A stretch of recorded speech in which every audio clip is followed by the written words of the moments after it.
In some schools, they're limiting information sharing between parents and teachers, effectively cutting parents out of their child's life. What does your research say about the role of parents when students are going through traumatic experiences? That's such an important issue that you bring up, Senator Cassidy, because we know the important role that parents play for children, to be there for them, to listen, to advise them, and to be very much a part of their life. One of the studies that was done during COVID by Sesame Workshop sent out information to families, different backgrounds, racial groups, and asked them to have their children talk about what's important to them during COVID and what's going to help them. And the number one issue was their parents. Their parents were the hero. The parent was going to keep them safe, and that was so important to them. And also, from a mental health point of view, if parents are available, can be emotionally available, I'd like to say, not just be there and listen to their children and be involved with their activities, that's going to be very important. And they will know when things are happening, sometimes before the school will know. But obviously that collaboration is very important. But parents play a key role in mental health and supporting mental health of their children. In the Bipartisan Safer Communities Act, there are significant dollars put forward for telemental health. Does that work equally well for adolescents? Is there a role for that to be used in school health settings? We found telemental health to be very helpful, and it does work well generally for adolescents. They kind of like that. You know, they're more used to being on the screen than others, and it is a way to stay in contact. We're very pleased that they allowed a lot of mental health work to be done using telehealth during the pandemic, because it was a way that we were able to stay in touch and help people.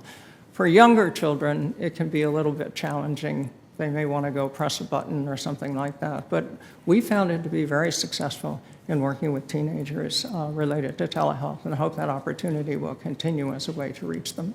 I keep asking questions I don't know the answer to. But hearing you speak today, it suddenly occurred to me that the people that decided to lock down our economy, who had the noble goal of limiting death, but of course ended up increasing isolation, did they actually have children's psychiatrists, psychologists involved in their deliberations to do a cost-benefit ratio, if you will, a risk-benefit ratio of if we lock down, we're going to have X amount happen because of isolation, as much as that was foreseeable? Do you know that process? I don't. I'm asking. Yeah, I don't know for sure about that process either. Certainly we were communicating, a number of us, and talking about it. And I recall almost every time I did an interview, I specifically recall an interview with an NPR reporter who had 2 children at home. And he took 15 minutes before he did the interview to talk to me about how can I support my children under this circumstance. They can't see their grandparents. The holiday was coming. It was a very important part of their lives. So the telecommunication was really helpful. But I'm not sure, Senator Cassidy, whether they did consult about this. But what I'm hearing from you is actually, it wasn't an imponderable. It was actually predictable that when the children were isolated, that they would have some of the problems that we now see. Is that a fair statement? I think it is. I think in families, it's very clear in families where they had more resources, for example, where they could work remotely, where they could get help, where they could set up separate little learning areas for a few kids, where consistent kids, they wouldn't have to be afraid of COVID. I know many families with resources who were able to do that. But for families with fewer resources, it was going to set up an ongoing problem, including learning over time and catching up, where many of these children had problems to begin with. Lastly, when I FaceTime with my 8-year-old grandson, almost 9, he's got like 3 minutes for me, then he's gone.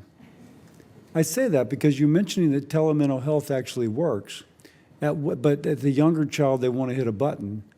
At what point does it begin to work? Because we'll be asked to support these programs in schools of various ages. At what point does it begin to work, and at what point, or is it just the little boy who's got ADD, you know, like squirrel, squirrel, squirrel? Yeah, I think certainly with what we call latency at children about 8 years old and older, because we found with our earlier work also that they were able to pay attention better when we did Boys, screening. girls difference or the same? Sorry? Boy and girl gender difference? We didn't see differences between boys and girls. Okay.